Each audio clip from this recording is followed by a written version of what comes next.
Hello, friends. So this is my little end of year treat. This is where I start working out what my favorite books of the year were, and I read 87 books, I think, this year, or maybe 88. I'm not sure whether Storygraph or Goodreads has counted it properly, but something like that. And I'm going to be making all of the ones that weren't rereads fight it out in um two bracket tournaments. So I've got two heats set up, two heats so that they're both powers of two to work out all the pairings correctly so that it all adds together nicely and you can have a 2v2 match all the way to the end. Because I love doing stuff like that, very nerdy stuff. But anyway, it is time to see who is going to win Heat 1 of the bracket fight. And I've got the first 64 of the books that are going to fight here. So it's time to try it. Okay, so first of all, how do I get it? Hang on. Yeah, here we go. So, first of all, I've got Jeanette Winterson's Oranges Are Not the Only Fruit versus book one of All the Young Dudes, which is a fanfic. It's the most famous Marauders fanfic that is 3 massive volumes long. So this is the first volume. In contrast, Oranges Are Not the Only Fruit is a very tiny, thin little book. Very weird, interesting book. But I'm definitely going to have to go with All the Young Dudes because that was really well done.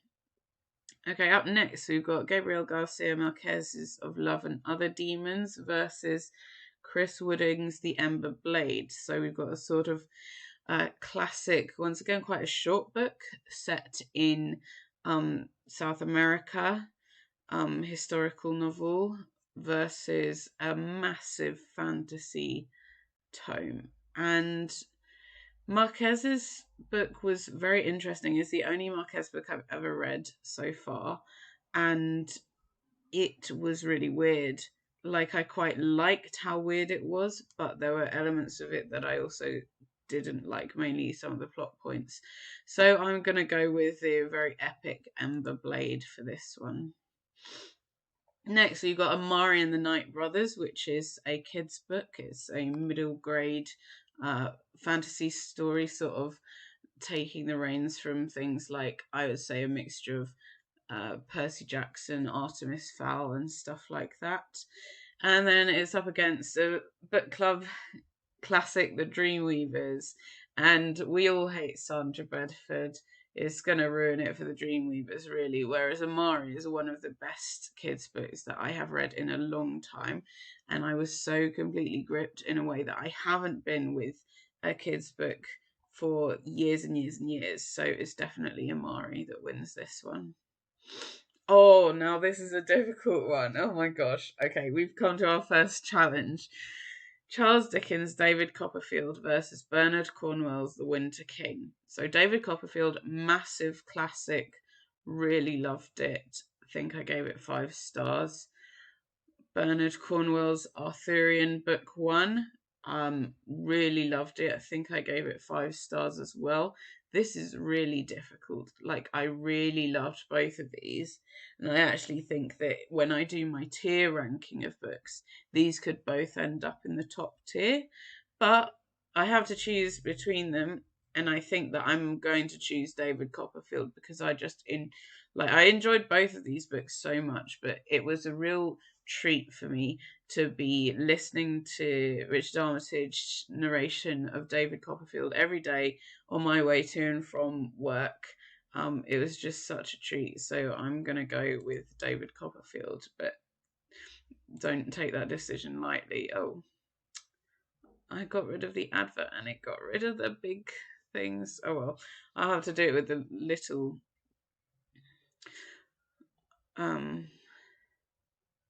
thing, I guess. I don't know how you make it bigger. Presentation mode. Here we go. Yeah. Okay, I'll also do that. Right, so the next one, Agatha Christie, Mystery of the Blue Train versus Janice Hadlow's The Other Bennet Sister. This, once again, is probably not too difficult for me. The Mystery of the Blue Train is not my favorite Poirot at all. The Other Bennet Sister, while it's not a favorite book of the year, I did really enjoy the experience and I did really like it, so it's going to be The Other Bennet Sister. Okay, I read these quite close to each other because the next up we've got Time Traveller's Wife, a modern classic by Audrey Niffenegger, and then Last Night at the Telegraph Club by Melinda Lowe, which is sort of becoming a sort of understated LGBT historical classic sort of thing. It's about two young women sort of falling in love in the, I want to say 50s. Was it the 50s? I can't actually remember, which is a whole major part of the story, but it's a, second half of the 20th century, encountering homophobia and things like that, but still managing to fall in love type of story. It was very nice. It's the type of book that a lot of people say is a 5 stars at the time, and then most reviewers seem to basically forget about it after a while, and I can really see that. It's almost, it's faded into the background for me a little bit. Whereas The Time Traveller's Wife, for whatever reason, was a massively enjoyable read for me. The only thing was it was like a bit too long in my opinion, but it was still a pretty much 4.5 or 5-star read. So I'm going to go with The Time Traveller's Wife.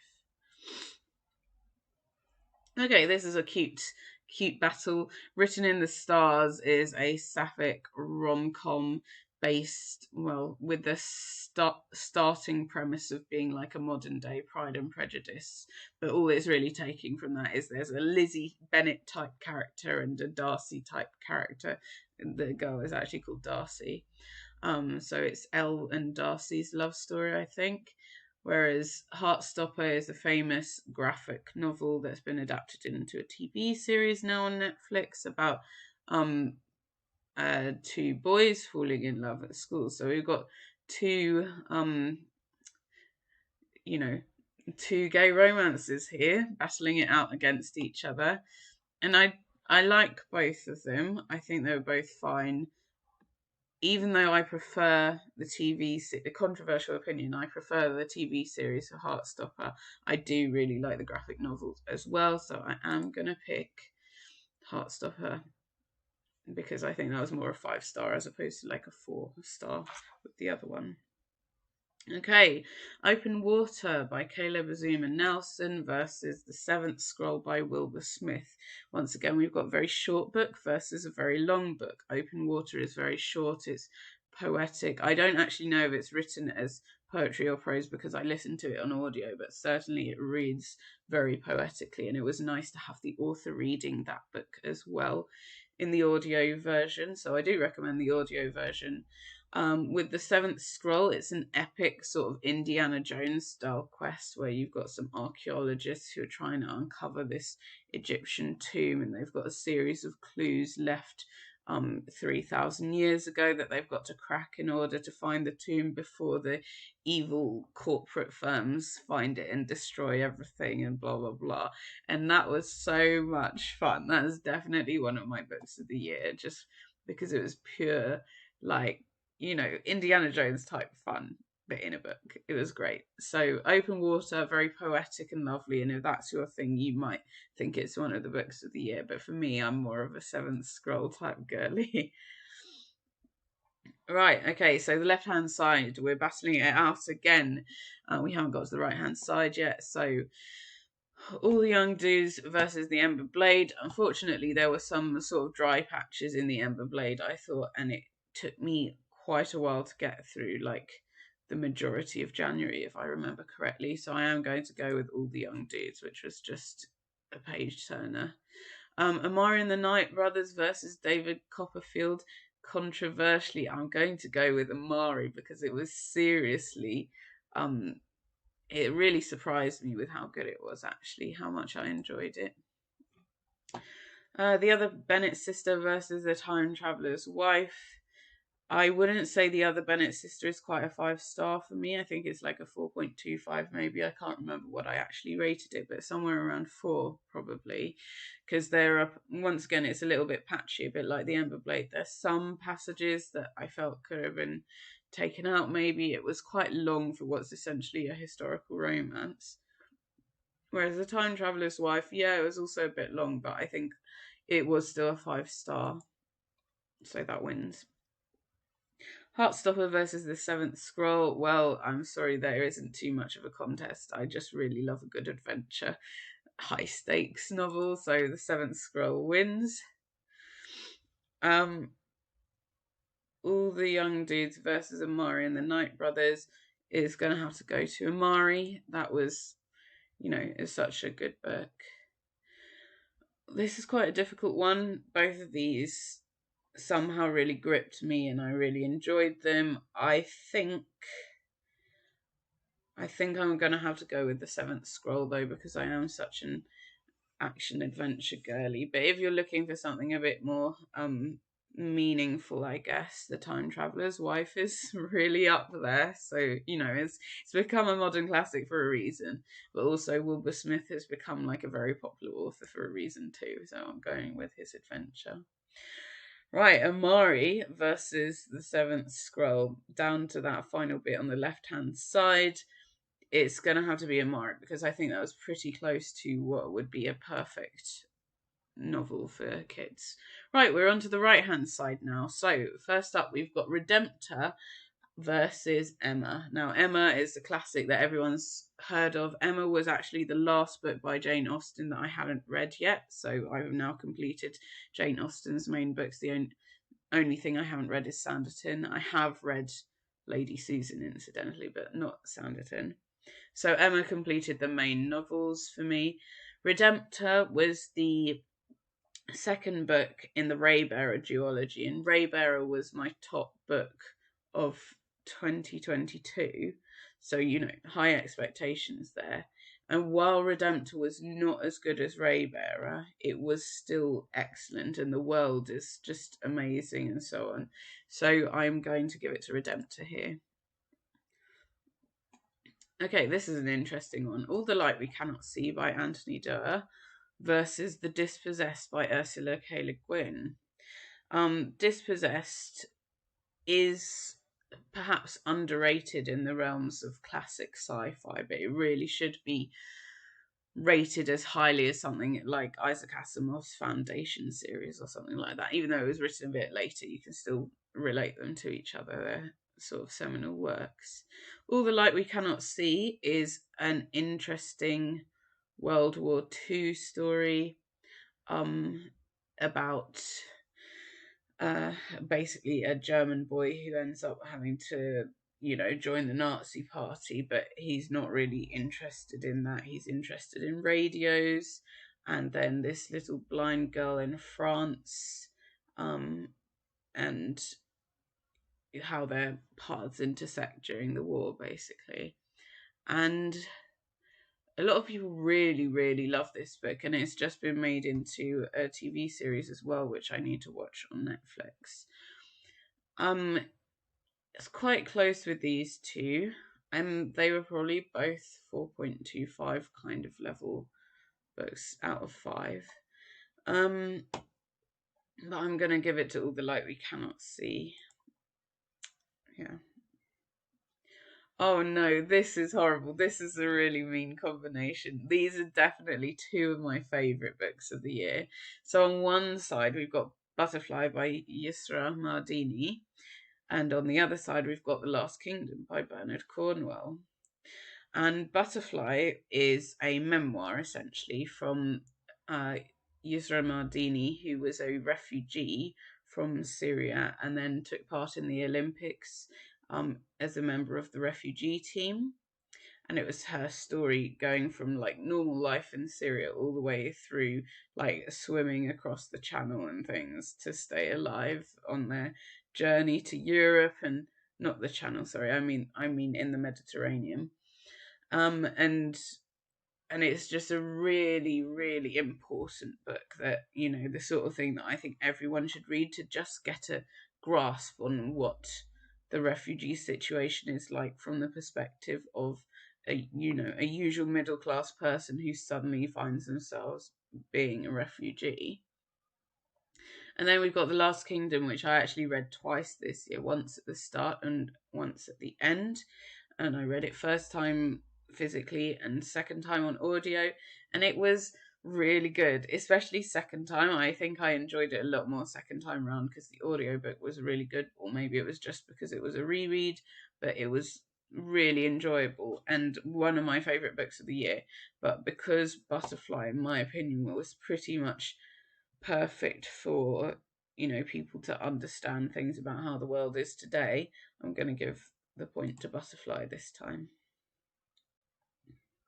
Okay, here we've got a modern classic, The Kite Runner, which I'd never read until this year, by Khaled Hosseini.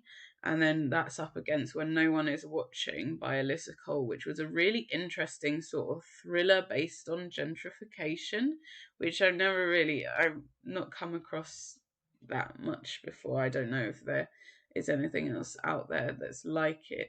It got a little bit silly towards the end, but in an enjoyable way. Like, it just felt a little bit like it was stretching the realms of the reality that the majority of the book was meant to function under.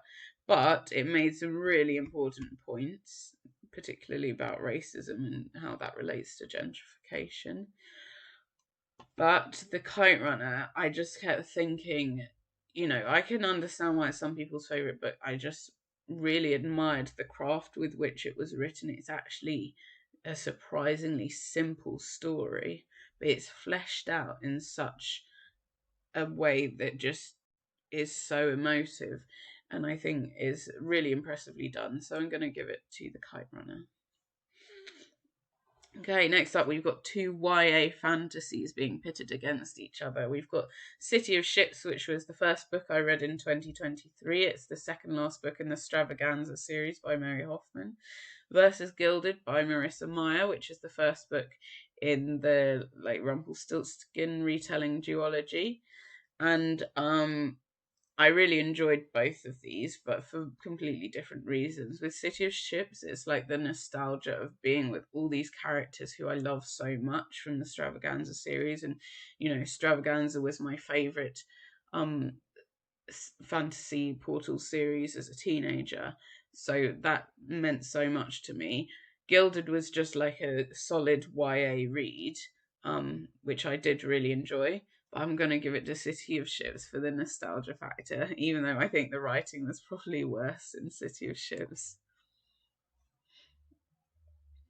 Okay, right, these are two brain boxes going up against each other, because on one hand we've got The Mercies by Kieran Millwood Hargrave, and the other we've got Shards of Earth by Adrian Tchaikovsky. So The Mercies is a historical fiction novel. Some say it's a bit speculative, but it's sort of just playing with what was happening at the time, and it could have happened like this, about witch trials in Norway. I think it was Norway, in Scandinavia, but one of those bits really far north of Norway, that's like almost round into Sweden, or almost at Finland, where Norway curves around at the top, I think. And it's about this Scottish witch expeller going to this place, really remote place in Norway, and stamping out what he thinks is bad, based on the fact that all of the men of this village had died in the first chapter in a fishing accident. So the women start having to run things, and of course, if you're against witchcraft, if women are running things, gosh, that's witchy, they not good for them. So it explores that as a scenario, and it's a very beautifully written book. But the beauty in the writing isn't quite the type of beautiful writing that I click with. Like, Madeline Miller's writing really clicks with me, and I find it beautiful. Kieran Millwood Hargrave's beautiful writing is beautiful in a more of a cold way, which I think is appropriate to this story. But and it's a very well done book, but it might not be my favourite. Shards of Earth, on the other hand, is hard sci-fi. really hard sci-fi where we're dealing with like different alien races and space opera stuff, and this crew of I think they're a crew that pick up like space junk basically and sell it for parts and things like that. And then one day they're sent to pick something up, and then it turns out there's something crazy on board, and as the events spiral from there. And the premise is really cool, and Adrian Tchaikovsky just has a crazy mind because he pumps out all of these different sci-fi novels with insane premises that are so creative to think about, and he pumps out these books at a rate of knots. Like, he's one of the fastest writers in sci-fi fantasy, I think, because he does both genres. And that was really, really good, really impressive, and also the characters were really enjoyable, like more so than in Children of Time, his other sci-fi book, which I've read, which was more about like watching the overall concept rather than getting attached to the individual characters.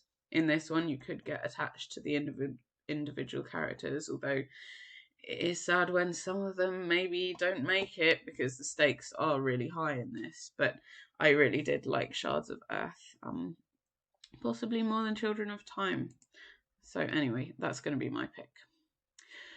Okay, next one. This is an easy one. We've got Becoming by Michelle Obama, which is her biography, her memoir, whatever you want to call it.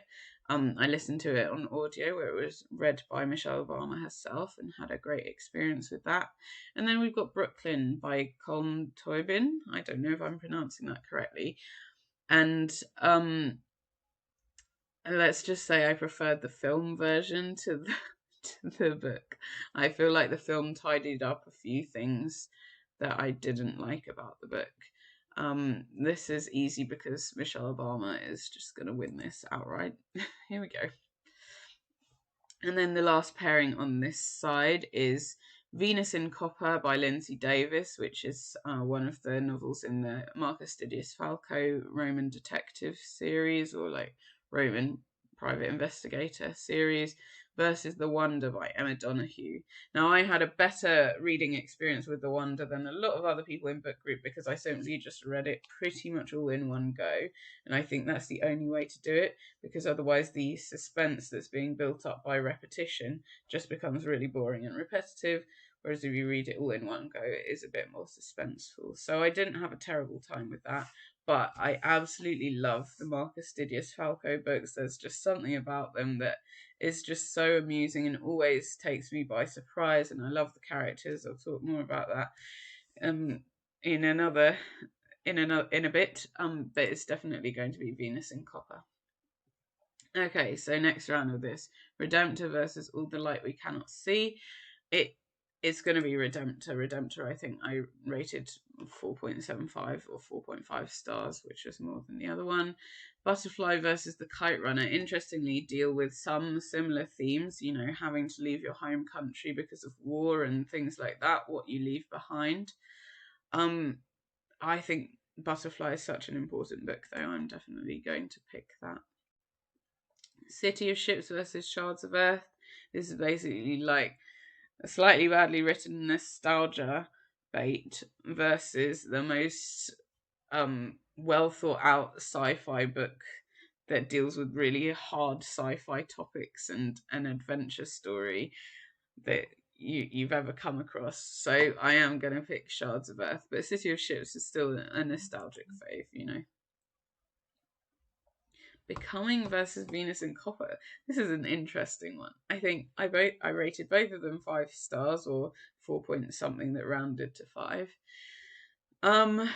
But in terms of enjoyment, I definitely enjoyed Venus in Copper more, so I'm gonna go with that. I love Marcus Didius Falco.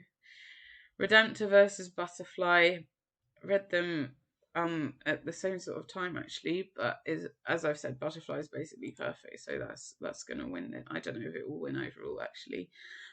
Shards of Earth versus Venus in Copper. Venus in Copper is just fun. It's just a good fun detective story set in ancient Rome. But that versus Butterfly, Butterfly's gonna win. So we're up to the final for this heat, which is between Amari and the Night Brothers and Butterfly by Yisra Mardini.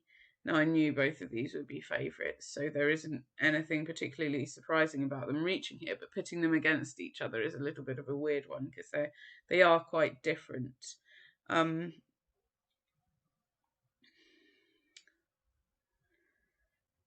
think Butterfly sticks with you more, but I'd reread Amari over Butterfly, if that makes sense. Like, I don't need to read Butterfly again. Like, that's going to stay in my head rent-free. But Amari, while I do have it still in my head, I would reread it again for enjoyment. So, does that help? I don't know. They're both really good.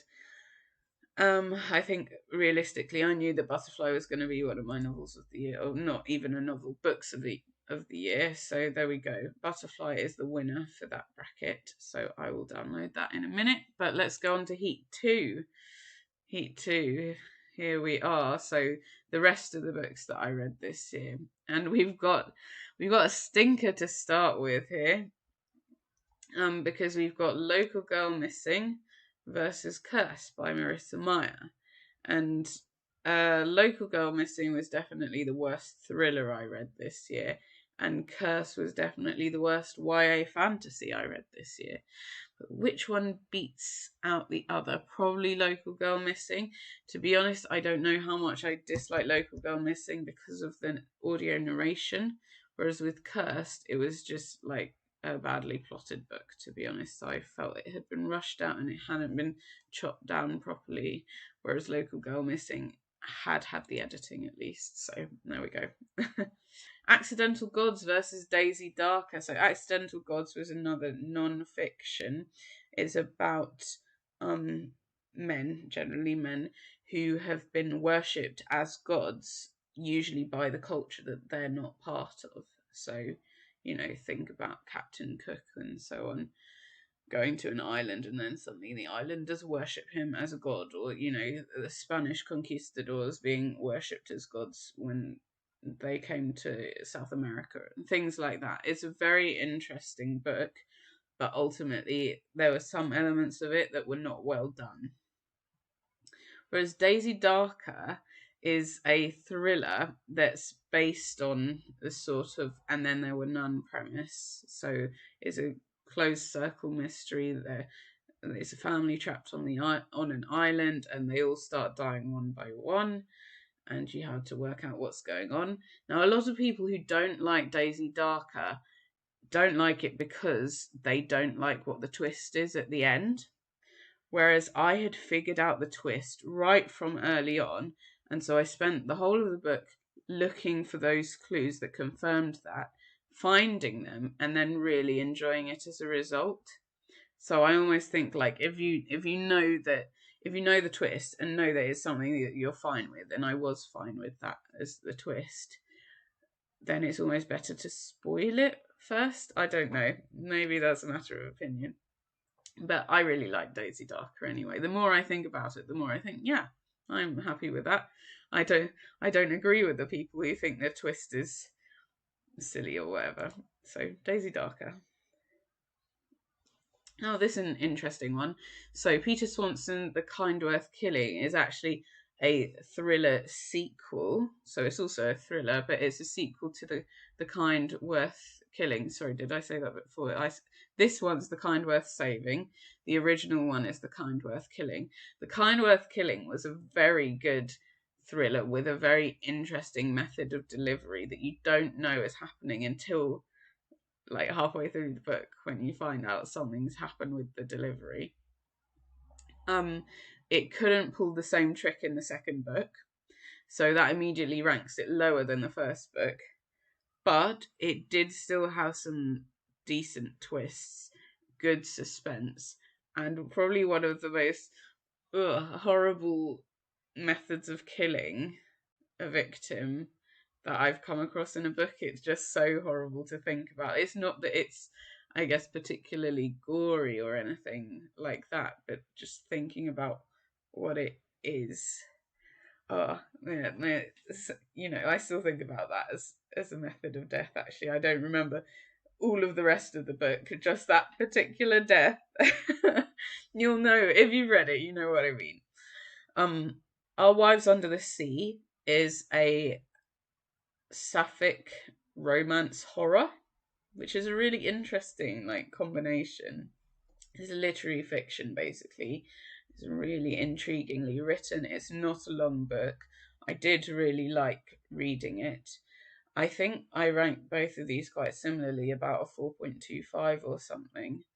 Our Wives Under the Sea is such an interesting premise though, because it's about two, like a married couple, and one of them is a marine biologist, and she goes on a submarine voyage to study something under the sea, and then something goes wrong, and she's stuck there for ages longer than she's meant to be, and things happen in the submarine, and then she comes back, and it's about what happens to her afterwards, and her wife who's trying to deal with what's going on in her life now that she's back on land, and how much of that submarine experience has followed with her. I'd really recommend it to actually anyone because it's such an interesting read,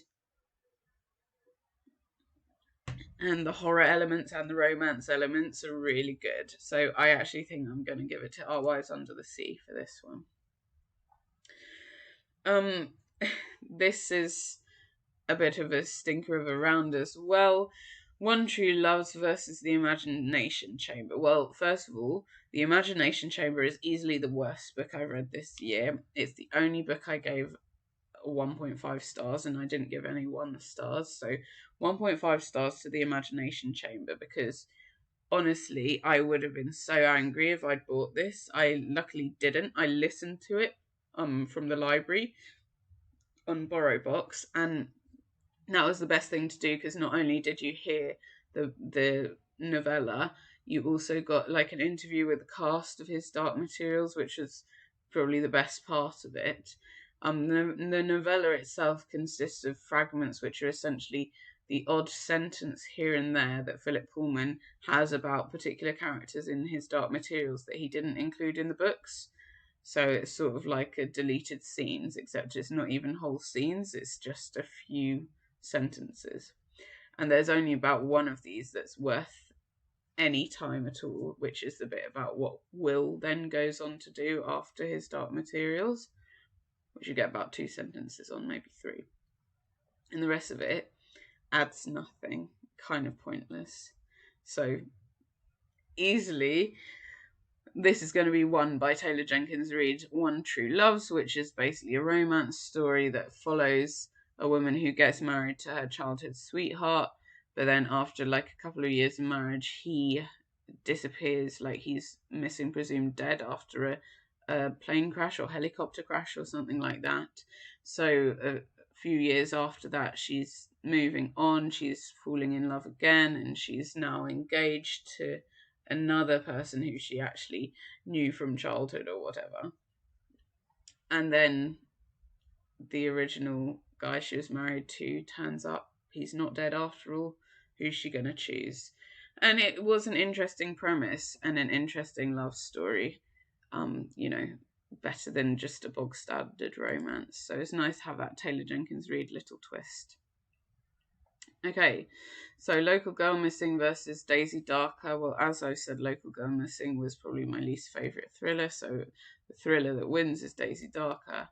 And Our Wives Under the Sea was definitely better than One True Loves, although they both have, I guess, interesting, unique premises, but yeah. Daisy Darker versus...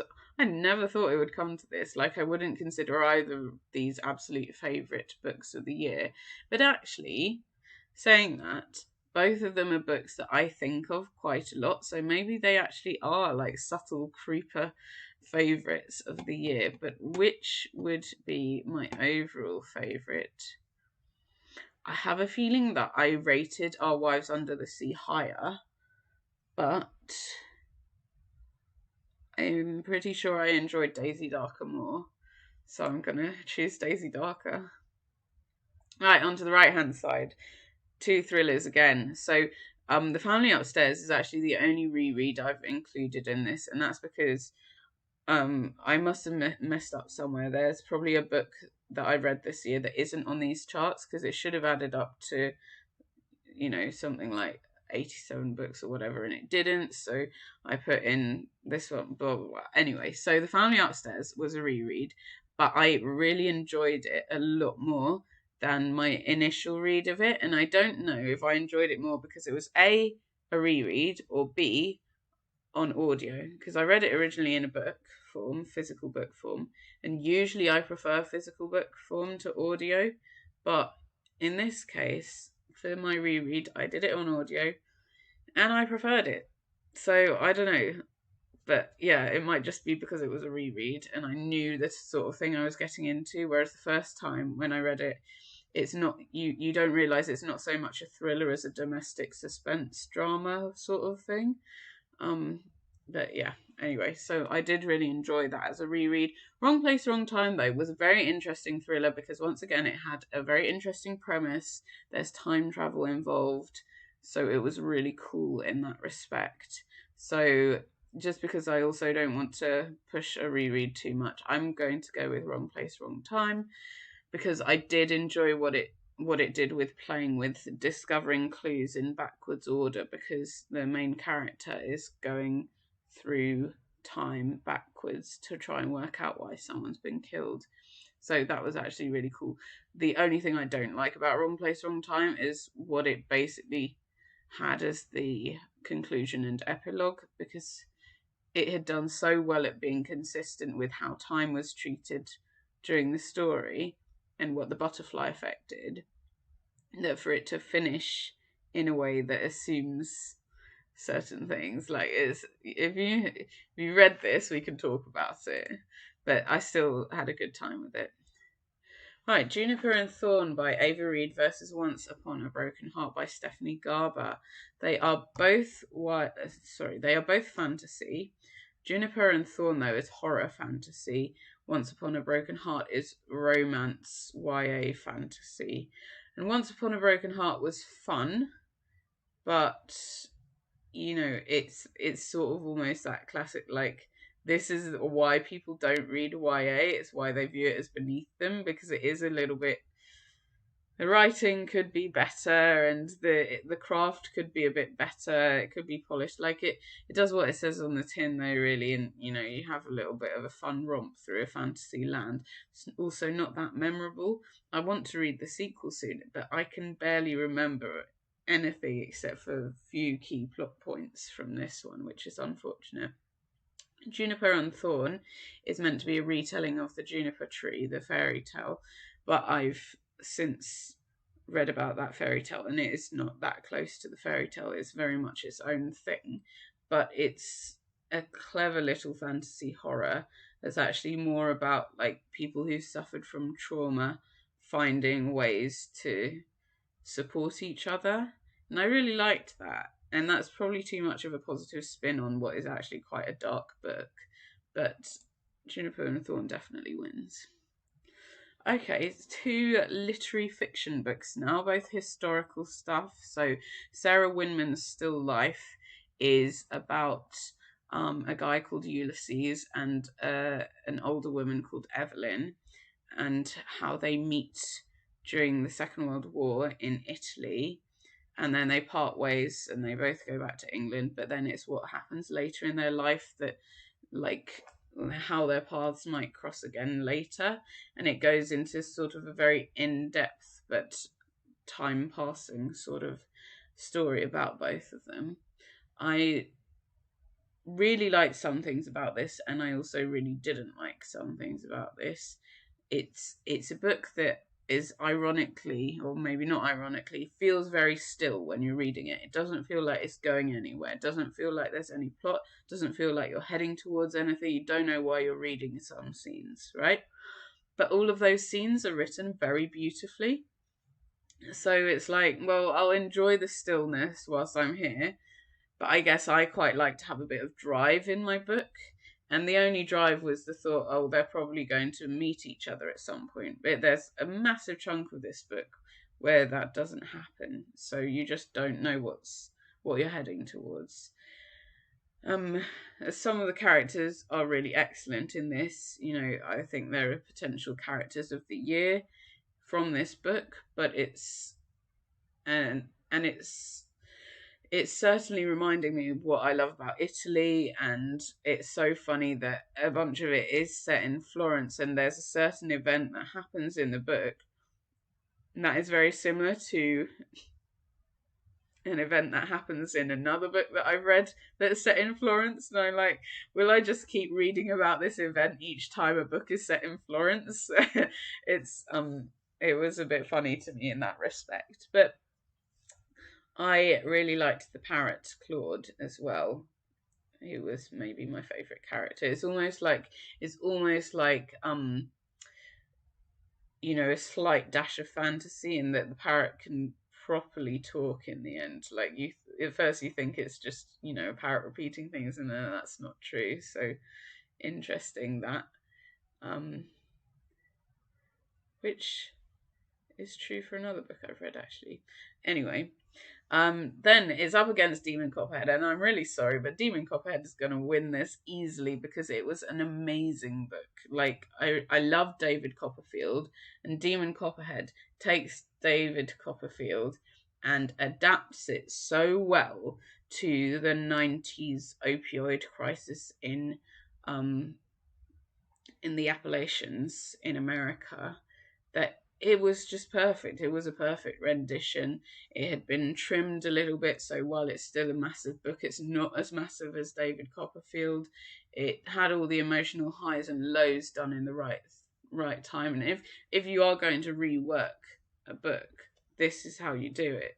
Like, not like that Lizzie and Darcy romance story. That was not essentially a good reworking of Pride and Prejudice. This, however, is a very good reworking of David Copperfield. It's like David Copperfield modern AU, or like slightly less modern, but it was really good. It's going to be a lot of people's book of the year.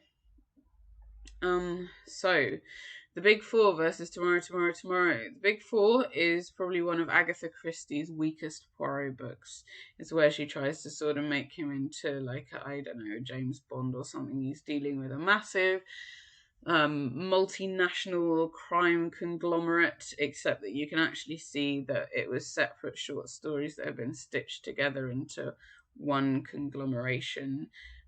It wasn't the best. Tomorrow, Tomorrow, Tomorrow, while it's not one of my favourite books of the year, which I know it is for a lot of people, was still a very good literary fiction read that dealt with the relationship two people had on each other's lives, and I did like that. Okay. This is an interesting one. Wrong Place, Wrong Time versus Juniper and Thorn. They're both books that make you think. They're both like a little bit of a twist on their genre. This is actually really difficult. What's Wrong Place, Wrong Time versus Juniper and Thorn?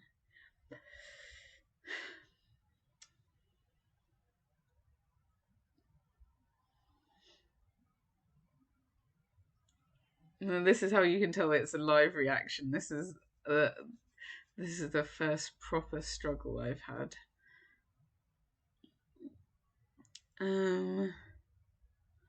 So which one would I want to reread again?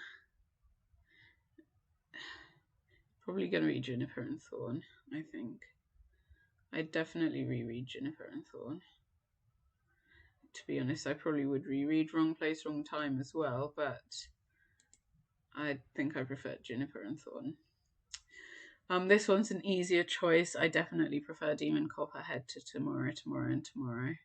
The writing in both is excellent, but the narrative voice of Demon as he tells his story is superb. And yeah, I prefer the characters in Demon Copperhead, to be honest. Juniper and Thorn versus Demon Copperhead, definitely Demon Copperhead. It's an easy one. And once again, Demon Copperhead. So, I have a winner for Heat 2, which means that the final is basically between Butterfly and Demon Copperhead. Now I'm going to say Butterfly is a more essential book, but I guess Demon Copperhead is my favourite novel. Yeah, because it would win against Amari and the Night Brothers. Oh my gosh, Demon Copperhead is my favourite novel of the year. I didn't think that would happen. You know why? It's because I thought it would be The Last Kingdom or something, but Butterfly knocked that out. Now I think about it, the Demon Copperhead is definitely better than The Last Kingdom. And the Seventh Scroll was knocked out by Amari. And that was another one that I thought might be a favourite. But that's right. It definitely, like, Amari was better than the Seventh Scroll. Ooh, this is so interesting. So Demon Copperhead is my favourite novel of the year. This is what I missed out, because I never spoke about it again. So the book that I missed in all of this, why I had to include one reread, is Lindsay Davis' Iron Hand of Mars. I don't know where Iron Hand of Mars has gone, but it's not in either of them, and I knew I was missing something. Anyway, I'd somehow missed 30 books, it turns out. So I'm not sure where that came from. But anyway, we're going to now sort through the rest of them with Heat 3, and then we're going to find out the total... we're going to find out the final answer. So we're going to do this fight, and then we'll know. Okay, so Heat 3 starting now. The Embroidered Book versus Bitter Blue. They interestingly look like they have similar covers. Embroidered Book is a fantasy reimagining of Marie Antoinette and her sister's story. Bitter Blue is a YA fantasy. It's the third book in the Graceling Realm series, which gave me two of my favourite books of last year or the year before. Graceling and Fire, which are up here somewhere. Anyway, so the Embroidered Book, while I really liked all the ideas and what it did with the characters involved in the story and things like that, it was really chunky and it was not very easy to get through. It took me the majority of June to finish it, and it wasn't perfect. Like, I think I wrote in my review a few things that I would have liked to have seen done better. Bitter Blue, while it's not my favourite of the series, was very much beloved to me, so that's the winner here. The Kingdom of Back, interestingly, is a fantasy retelling of Mozart's story, really about Mozart and his sister, who was also a child prodigy at music. So, that was interesting. It's sort of a YA fantasy realism, is that the word for it? I don't know. It sort of blends the reality with like the fantasy that they're experiencing, and you're like, is it real or is it not? And then Five Dark Fates is the final book in the, I don't know what the series is called actually, the One Dark Crown series by Kendara Blake. This was a very underwhelming series this year. And I know a lot of people were disappointed by this book as a conclusion to this series, but for me, the whole series had been underwhelming enough that it wasn't a disappointment to me, because it was basically what I'd expected, because it was a bit meh. So I'm giving it to the Kingdom of Back for this. Poirot Investigates was a classic collection of Poirot short stories versus The Black Prism, which was a modern fantasy story. And it's a very short book versus a very long book. Poirot Investigates was not that great to me, so I'm going to go with The Black Prism. Okay, The Silence of the Girls, which is a Trojan War retelling from the perspective of Briseis, versus A Reaper at the Gates by Sabaa Tahir, which is the third book in the Ember Quartet series, so which starts with An Ember in the Ashes. Now, with the Ember Quartet, I think they are really fantastic books. They're well structured, well written, carefully considered, lots of interesting things going on, but they just never quite connect with me. Like, they've got good, good characters, but the situations are usually so awful that it just doesn't really allow me time to connect with them or something. Like, I really appreciate this series. It's really, really good, but it's never going to be a favorite for me, I think, because I just can't, I don't have enough of an emotional connection. Like, my favorite character was in book 2, and that didn't last. So I can't say more without it being a spoiler. But like, when you lose your favorite character, and there's none others that you can see being a favourite character, it's hard to continue in a positive note. And Elias, who's one of the main characters, is acting a fool for most of this book, and he's meant to be smart and like really good at doing stuff and efficient. And this whole book is him not being those things, and it was just a bit of a drag to read that. However, Helene's point of view was very good. That was my favourite part. Still, on the other hand, The Silence of the Girls is definitely one of my favourite books of the year. It was an absolutely amazing, well written, well crafted, excellent character, excellent writing, excellent plot, portrayal of, the Iliad story, basically. And I have yet to put The Silence of the Girls completely back to back with The Song of Achilles, which is one of my favourite books of all time. But one day I'd probably like to do a back to back reading and decide which I like more, because it's not obvious. Next, The Unexpected Return of Josephine Fox versus The Iron Hand of Mars. The Iron Hand of Mars is the most recent one I've read in the Marcus Didius Falco series. The Unexpected Return of Josephine Fox is sort of a crime mystery story set during World War II. I thought the premise for that was really good. Like, when they have people investigating things, usually if it's an amateur, they don't have a reason to be investigating. So you either have to have some kind of private detective, like Poirot, for instance, or you have, I don't know, a policeman who's doing crazy things outside his line of duty or whatever. In this particular one, the premise is that the amateur sleuths work for the coroner's office, so they have a reason to be looking into things. But I mean, I don't know how shaky that reasoning is during the time of World War II. Anyway, it was decent, but worse than it felt like it should have been. The Iron Hand of Mars, though, I do love, and in it we meet one of my beloved new book boyfriends from this year,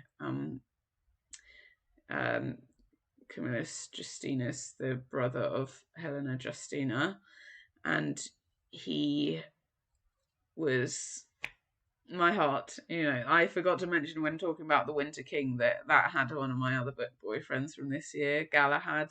He was amazing. So anyway, The Iron Hand of Mars, had a great time with it, as usual. So Murder on the Links by Agatha Christie, another Poirot book, versus The Adventures of Amina al-Sarafi. Amina al-Sarafi was a really good pirate adventure story where the main character is a female pirate who is also a mother, and it's set in the Middle East, and the villain is like an evil Christian white Italian guy. And like, I did like what it did. It has a sea monster plot line and treasure finding and blah blah blah. I really liked it. My only gripe about it is I wish it was a standalone, but it's going to now be the first in a series, and the setup for that in the very last chapter felt like it went against a lot of what was being said in the whole book. So I'm not a fan of it being turned into a series, but I did enjoy it for what it was itself. Oh, this is quite a difficult one. Two very good books in completely different ways. So Abby Jimenez, Part of Your World, is my favourite romance of the year. It just really clicked with me. I was kicking my feet and being all happy and filled with serotonin and all of that stuff. Whereas the fifth season is a complex fantasy that's based on geology. So the fantasy magic that people have is like they can control geological events and things, and the most powerful can obviously make the most powerful events. And in this world, due to this feature plus other factors, this world has repeated apocalypses where the geology is just completely changed and everyone has to deal with like the world ending. But this time, at the start of the book, you find it's been ended in a big way this time, and everyone's trying to survive. And you follow 3 different plot lines, and I saw where they were going before I think some other people did, so I didn't quite get the twist that like I preempted the twist, and therefore it wasn't as satisfying for me as I think for some of the people that don't know the twist is coming. Because I'd worked it out, I think I lost out in a way that wasn't the case with something like Daisy Darker, where knowing the twist actually enhanced my reading experience. Although it enhanced it in ways that I could look out for things like pointing to that in the 5th season, it wasn't actually giving me a better final reading experience. So anyway, although the 5th season is very much a book that deserves to be read by a lot of people, and many people would find it very interesting, I am going to go with Part of Your World because it was just such a 5 out of 5 romance for me. Okay, The 3-Body Problem by Cixin Liu and Into the Water by Paula Hawkins. Very different. Into the Water is sort of like a mystery story. I thought it was good. Very sad, actually. Really sad about what happens in that story. Kind of depressing. But also really sad stuff happens in The 3-Body Problem. It's a sci-fi story, but it starts with the Chinese Cultural Revolution and how elements that happen in that then lead on to a potential first contact story, basically. So it's really interesting, and some of the maths and science stuff really made me laugh. Like, it's done to engage and be funny to people who I guess understand what they're talking about here, and I was able to understand that and have a good time with it. And it was just a really gripping, like, fun sci-fi book as well. I would argue that it's more fun than like the Adrian Tchaikovsky kind of sci-fi books, and those are quite fun as well. So as I was reading it, I thought, oh, this might be a new favourite sci-fi. So definitely 3-Body Problem. Okay, back to this. Bitter Blue wins against the Kingdom of Back. Silence of the Girls wins against the Black Prism. Ooh, this is a bit more difficult. These are both 4 point something, but I think The Iron Hand of Mars wins against The Adventures of Amina al-Sarafi. This is a problem. I love both of these books. They're both favourites of the year, but I personally think that for what it is, Part of Your World is better. Silence of the Girls wins. Part of Your World wins. Right, between these two, I am going to have to go Silence of the Girls, though. Okay, on to the right-hand side. The Islands of Chaldea was Diana Wynne Jones's last book. It was published posthumously because it was completed by her sister, Ursula Jones, who you can see on the cover. That's a sort of fun kids' tale. I was kind of hoping it would be in the vein of The Merlin Conspiracy by Diana Wynne Jones, which is my favourite of her books. It was kind of veering in that direction, but never quite reached the level of The Merlin Conspiracy for me. So it was fine. Like, it's a good kids book, but it's nothing special for an adult. Oh, this is the other one with a talking parrot who turns out to be able to maybe say more than just parroting things back. That's just quite funny that there were 2 different books that had that as a theme. 1,000 Ships was another Iliad retelling, except that this one goes beyond it. What I did like about this was it branches into like Odyssey, Aeneid, as well as like other little plays and things about all the characters surrounding the people in the Iliad as well, mostly focusing on the women's stories. And I did like reading this with my eyes as opposed to my ears, because I read Stone Blind. Did I read it last year? It's not on here. I read Stone Blind last year on audio and really didn't like it, so preferred 1,000 Ships reading with my eyes. Okay, A Man Called Uwe by Frederick Buckman versus Water for Elephants by Sarah Gruen. A lot of people like A Man Called Ove. They find it sort of heartwarming or something. I didn't really. I found it a little bit depressing, and the bits that were meant to be heartwarming were unrealistic. Like, I found all of the depressing stuff too realistic and the heartwarming stuff unrealistic. So it actually left me feeling pretty bad by the end. Water for Elephants, yes, it has some unrealistic stuff, but it's absolutely bonkers, and I loved every minute of it. It was a really good experience for me because I was just so engrossed, like, oh, what is going down now? So while it's unrealistic in that way, I did have a great time with it. So Water for Elephants was, I think, a 5-star. Right, so this is an interesting one because they are both very good books in different ways. Hannah's Suitcase is a true story, very small book. World Without End is a massive 1,200-ish pages book. It's the sequel to The Pillars of the Earth, one of my favourite books of all time, and I really enjoyed it, especially the bits that were at the Battle of Cressy, seeing things about the Black Death. In fact, it was really creepy how much Ken Follett wrote about how people responded to the Black Death in this book matched up with how people responded to our recent COVID pandemic. And this book was written a few years before COVID, I think 2011 or something like that.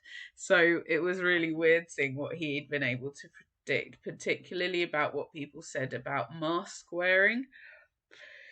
My God, I guess humans just don't change. But anyway, Hannah's Suitcase, however, is a 5 out of 5 true story about a girl who was caught up in the Holocaust, and it's very well investigated, also very accessible for children to read and things like that. So recommend to everyone. Amari and the Great Game was a sequel to Amari and the Night Brothers. Now, Amari and the Night Brothers was pretty much a perfect book, as we've established.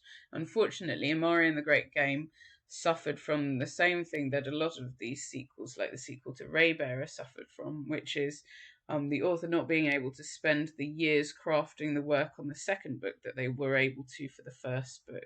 So Amari and the Great Game suffers obviously because it had a tight deadline. So while it is a very good book, very good sequel, it's worthy and everything, it's just not as good as the first book at all. And there were potential like plot holes, I thought, or like slight things that didn't quite make sense about the plot. Hitler's Canary, however, is a fantastic, maybe perfect story about it's written by Sandy Toksvig, and it is a fictional story, but it is based on Sandy's grandparents' story, I think, or family's story about their time in World War II and things that happened on the continent. I think it's in Denmark. During that time, and it was really, really good, and I cried at the end, maybe more than at the end.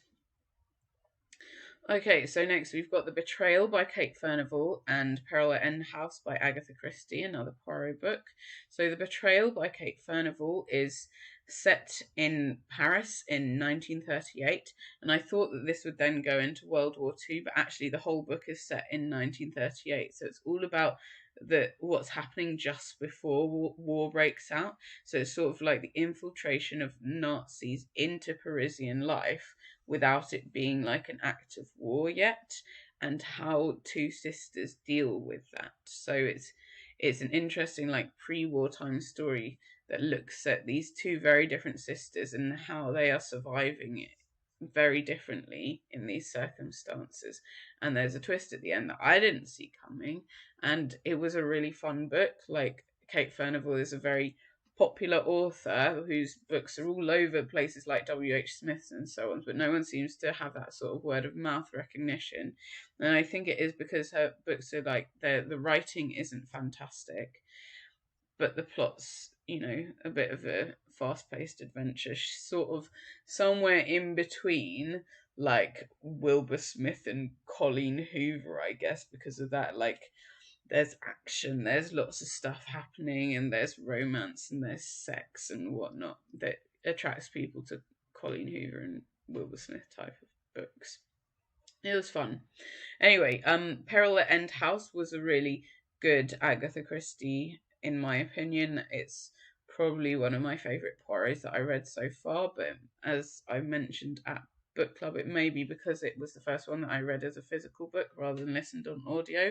And while I do love like Hugh Fraser and David Suchet's narration, I think I just do usually get on better with books physically. So I am going to go with Peril at End House. There's not much in it though. Okay, this is not a great pairing. Last House Guest is quite a bog standard thriller. Like someone's been murdered. The friend is trying to work out. Well, actually, it's announced as a suicide, but the friend thinks it's murder, trying to prove that it was murder and work out who did the murder. The usual kind of thing. It was good. Probably a little bit longer than I would have liked it. I think it could have been over faster, but there were some good twists and details about the plot that were well done. These Hollow Vows is a romantasy, and I guess it would be classed as new adult now. In between YA and adult, there's new adult. And it was frankly, in my opinion, a little bit boring. It's meant to be really hot. And I thought, like, this is just that I couldn't see the chemistry. There was nothing to draw me in. The plot was dull. Like, the twists are the only thing that's interesting, but you had to wait so long for a twist, and there's so many characters saying, we can't tell you that yet, to the main character, that it just gets really frustrating. So The Last House Guest wins this. I'm still going to read the sequel to that though, because I think it's a duology. Okay, The Women of Troy is the sequel to The Silence of the Girls. And while it was not as good as The Silence of the Girls, it was still a very good book. The Magicians is an adult fantasy book that's basically about a magical university and some really like pretentious students that go to the magical university, get their training, and then what they do after that. I thought the structure of this book was very strange. I ultimately enjoyed it, but I'm going to give it to The Women of Troy. They were both about 4-star reads. A Thousand Ships versus Water for Elephants now. So I'm definitely going to go with Water for Elephants. Both of these Second World War books, they're both excellent. I would say, I was going to say Hannah's Suitcase, but actually I think I'll go Hitler's Canary because there's a bit more meat to the bones of this one, and what I mean is it's a novel rather than a very short account of one person's life. And between these two whodunits, it's going to be Peril at End House. Interesting that they're both to do with houses. Okay, Water for Elephants versus Hitler's Canary. I'm going to go Water for Elephants purely on like a personal favourite choice. Peril at End House versus Women of Troy. That's an interesting one. You know what? I've actually probably forgotten most of Women of Troy. I can remember Silence of the Girls a lot better. I just need to reread Women of Troy, I think. So I'm going to go for Peril at End House. And then in these two, it's definitely Water for Elephants. Right, but Silence of the Girls versus Water for Elephants, it's going to be Silence of the Girls. So there we go. Silence of the Girls was the winner for this third heat. So going up against Demon Copperhead and Butterfly, those are my 3 favourite books of the year. And it's quite hard to be able to know which I would crown as the ultimate favourite. Obviously, we've got Butterfly as my favourite non-fiction of the year. And then for fiction, making it between Demon Copperhead and The Silence of the Girls satisfies me. They were both excellent. I think I could probably just say they were my 2 top reads of the year. I think during the year, I think I would have thought it would be Silence of the Girls above Demon Copperhead, but probably not by much. So anyway, This was very long, but we have managed to work out roughly what are my favourite books and what has knocked other things off top spaces. It's made me think more about the books that I've read. Um, this was really a lot of fun. And if you want to make your own bracket fight of books, you need to download the photos of all the book covers and then go to bracketfights.com and create your own bracket fight of the books that you've read this year. I would love to see all of your creations. And I've used Loom to record the video as well, so hopefully this comes out okay. See you next time. Bye.